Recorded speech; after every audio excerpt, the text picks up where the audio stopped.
주영석 기자의 뉴스 속으로. 뉴스 속으로는 예방과 치료의학도 최고, 리퍼도 최고, 시니어 어르신들에게 서울메디칼 그룹이 최고, 서울메디칼 그룹 제공입니다. 멕시코 국경 접경 지역에 있는 불법 체류자 수용소는 그야말로 생지옥으로 불리우고 있습니다. 민주당은 현재 이 수용소 현실에 대해서 강력히 비판을 하고 있는데 답답한 현실을 타개할 수 있는 대안이 과연 있는 것인지가 관건일 것 같습니다. 자, 주영석 기자. 네, 안녕하십니까. 정말 이 남북 국경 지역의 이 수용소 현실 참으로 믿을 수 없을 정도의 수준인 것 같아요. 그렇습니다. 뭐 계속 보도가 나오고 또 소식이 나오다 보니까 많이들 아시겠지만 정말 심각한 것 같습니다. 또 최근에 국토안보부 주무부서인 국토안보부 감사관실에서 텍사스 남부 리오그란데 밸리를 비롯한 5곳의 이 불법 체류자 수용소를 방문해서 조사했습니다. 네. 이게 한 일주일 정도 전인 것 같은데요. 근데 이 구금 시설의 혼잡이나 불결함 뭐 이런 것 등이 상상을 초월할 정도였다고 이 국토안보부 감사관실에서 지금 그 조사 결과 밝혔고요. 살아있는 지역, 리빙 헬이다 뭐 이렇게 묘사를 하고 있습니다. 빽빽한 작은 공간에 정말 엄청난 숫자의 불체자들이 몰려 있어서 좀 최악의 혼잡을 보이고 있고요.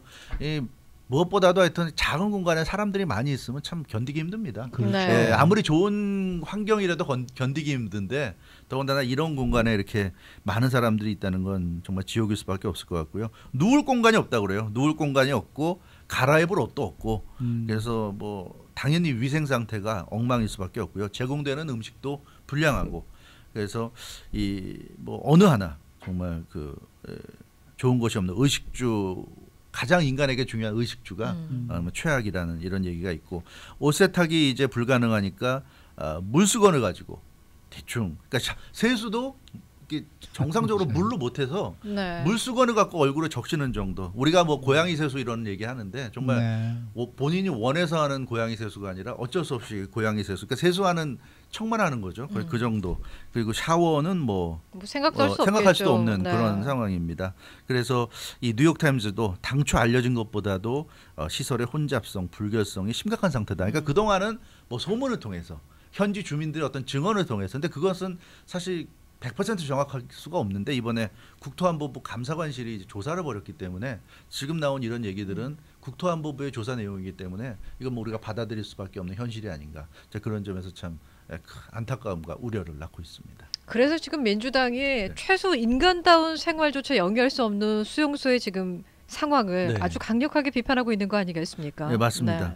그래서 그 낸시 펠로시 연방하원 의장이 남북 국경 지역의 수용소 현실을 강력히 비판했습니다. 그러니까 낸시 펠로시 연방하원 의장이 지금 민주당의 지도자니까 이제 민주당의 공식적인 입장이라고 할 수 있겠는데요. 낸시 펠로시 하원 의장은 너무나 비인간적인 상황이어서 기가 막힐 지경이다 이런 얘기를 했습니다.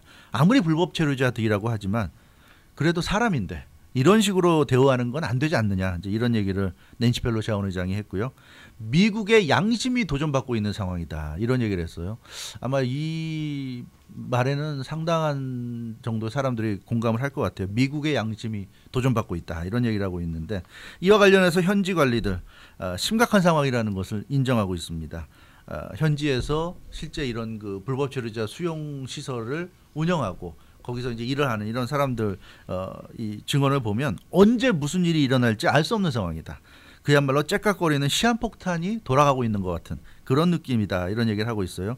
아무래도 말씀드린 대로 좁은 곳에 많은 사람들이 갇혀 있다 보니까 너무 힘들잖아요. 상상만 해도 힘든데 그러다 보니까 많은 불법 체류자들이 수용소 밖으로 나가려는 시도를 하고 있는데 이걸 막는 게 점점 좀 힘들다 이제 이런 얘기를 하고 있습니다.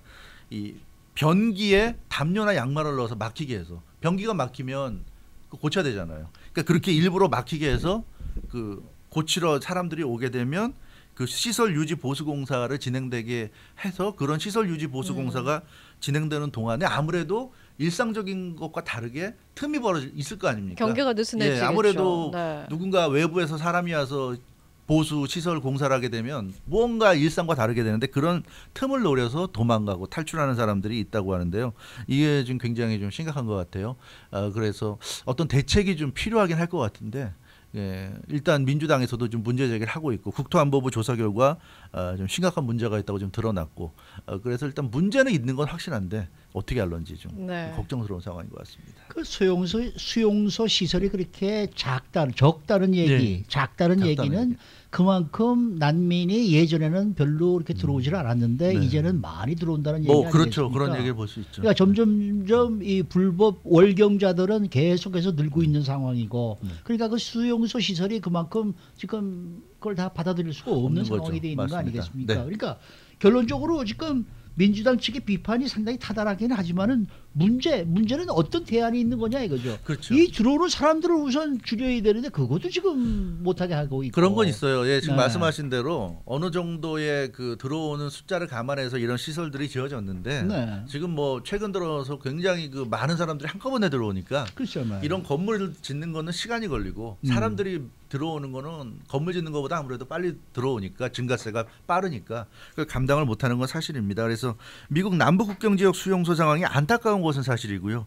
정말 그 비인간적이고 또 뭐 펠로시 하원 의장 말처럼 미국의 양심이 도전받고 있다는 표현도 공감이 되는 것도 사실인데 문제는 그런 비판이 타당하긴 하지만 이게 비판에서 그치면 안 되죠. 더군다나 뭐 민주당은 야당으로서 또 내년 대선에서 이제 집권을 노리는 또 정당으로서 이제 책임의식을 가질 수밖에 없는데 그러니까 현 정권, 그러니까 트럼프 행정부가 지금 주도하고 있는 이런 그 정책들에 대해서 문제가 있다고 생각한다면 비판하는 건 좋지만 그런 비판과 함께 대안도 제시해야 되는데 지금 봐서는 비판만 있다, 비판으로 끝나고 있다, 대안이 없다 이런 점이 좀 안타까운 점인 것 같아요. 그러니까 문제가 있고 비인간적이라는 것까지 하는 건 좋지만 그럼 이 사람들은 어떻게 할 건지 그 비인간적이기 때문에 다 이 풀어줘서 미국 땅 안에서 아무데나 가서 살 수 있게 뭐 그렇게 하자는 건지 그 다음 얘기가 없어요. 그렇기 때문에 이 도널드 트럼프 행정부가 잘못하고 있다는 것을 이제 부각을 시키고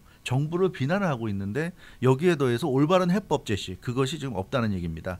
지금 알다시피 남부 국경을 통해서 중남미에서 계속 사람들이 지금 밀려들고 있는데 이것을 이제 국경을 통제하는 것. 지금 국경을 통제하다 보니까 굉장히 그 혼란스러운 상황이 벌어지고 있죠. 근데 국경을 통제 안 하면 그러면 혼란이 없어질 것인가? 이런 부분을 생각해 봐야 되죠. 트럼프 대통령은 불법적인 사람들이 미국에 마구잡이로 넘어오게 할 수는 없기 때문에 통제한다 얘기하고 있는데 그렇죠. 그걸 비인간적이라고 비난한다면 그럼 어떻게 해야 되느냐를 얘기를 해줘야죠. 그런데 그럼 구금시설 상황을 비판만 한다면 무책임하다는 비난을 명쾌 어려울 겁니다. 우리가 집으로 생각해도 그렇잖아요. 홈레스나 이런 사람들 보면 가슴 아프죠. 저렇게 그냥 그 길바닥에서 누워 있고 이런 거 보면 참 안타까운데 그럼 그렇다고 해서 내 집에 들일 겁니까? 그건 또 다른 차원의 얘기거든요. 그렇게 뭐 홈레스가 있는 걸 보고 외면하고 걸어가는 걸 보고 비판할 수는 있겠지만 그럼 그걸 비판하는 사람이 그럼 자기 집에 데려가서 홈레스를 자기 집에 있게 할 건지 또 그렇게 되면 또 다른 얘기가 돼요. 이제 그런 면에서 민주당도 좀 어느 정도 대안을 제시해 줘야 되지 않겠는가.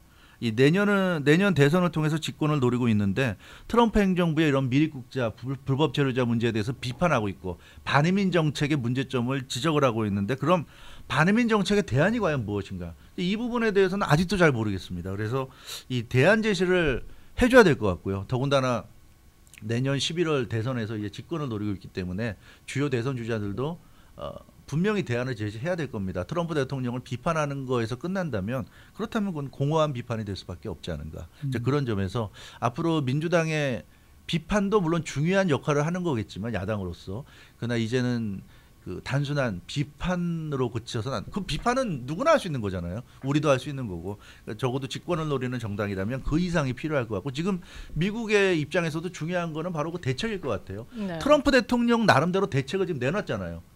못 들어오게 하겠다. 막겠다는 거 아닙니까? 들어오게 하면 혼란스럽기 때문에 적어도 트럼프 대통령은 대안을 제시했는데 문제는 많은 사람들이 그 대안은 잘못됐다. 문제가 있는 것 같다. 비판하잖아요.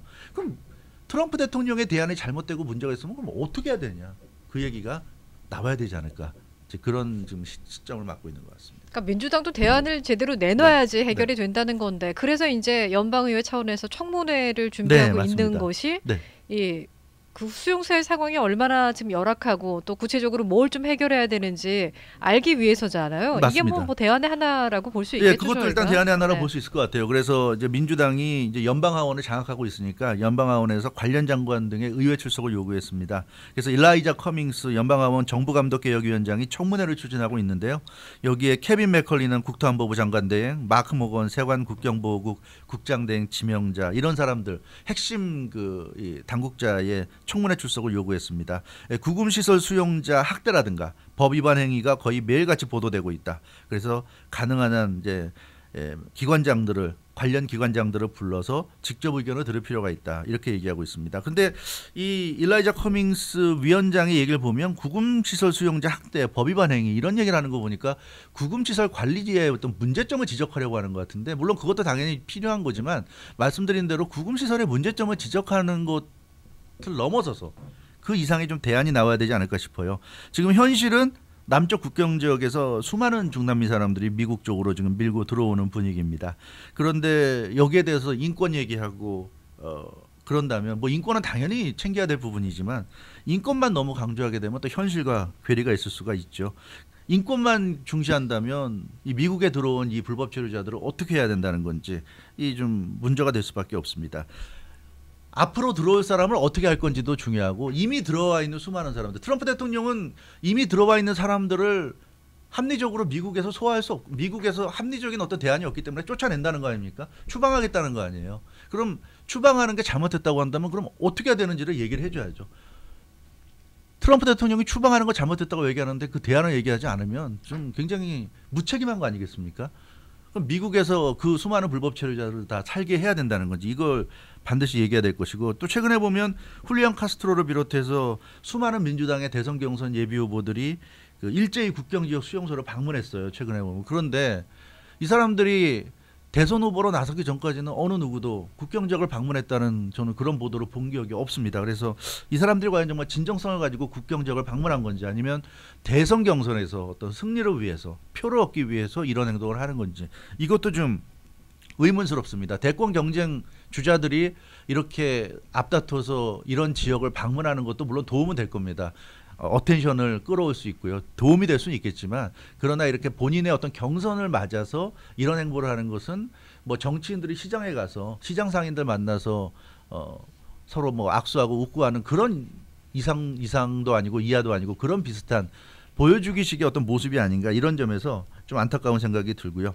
트럼프 대통령은 어찌됐건 반이민 정책에 대한 소신이 뚜렷하고 본인 나름대로는 이게 대안이라고 생각을 하고 있어요. 그렇다면 민주당도 이제는 어떤 좀 대안이 있는지를 보여줘야 될 겁니다. 그렇지 않다면 그 트럼프 대통령이 지적하는 게 있잖아요.